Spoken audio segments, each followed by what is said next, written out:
నేటితో ముగిసిన 10వ తరగతి పబ్లిక్ పరీక్షలు. మార్చి 16వ తేదీ ప్రారంభమైన ఈ పరీక్షలు ఏప్రిల్ 2వ తేదీ వరకు జరిగాయి.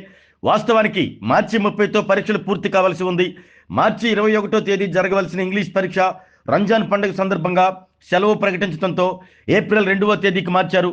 జిల్లాలో రెగ్యులర్, ప్రైవేటు కలిపి మొత్తం 28,632 మంది విద్యార్థుల కోసం 165 పరీక్షా కేంద్రాలను ఏర్పాటు చేశారు. ఉదయం 9:30 నుండి మధ్యాహ్నం 12:45 వరకు పరీక్షలు జరిగాయి. జిల్లాలో 10వ తరగతి పబ్లిక్ పరీక్షలు ప్రశాంతంగా జరిగేలా జిల్లా విద్యాశాఖ అధికారి రేణుకా చర్యలు తీసుకున్నారు. జిల్లా కలెక్టర్ రాజాబాబు ఎప్పటికప్పుడు పరీక్షలను మానిటరింగ్ చేస్తూ వచ్చారు.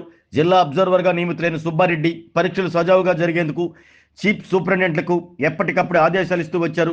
ఇదిలా ఉండగా 10వ తరగతి పరీక్షలు పూర్తవడంతో విద్యార్థులు కేరింతలు కొడుతున్నారు. హాస్టల్లో ఉంటూ చదువుకుంటున్న తమ పిల్లలను తీసుకెళ్లేందుకు తల్లిదండ్రులు వచ్చారు.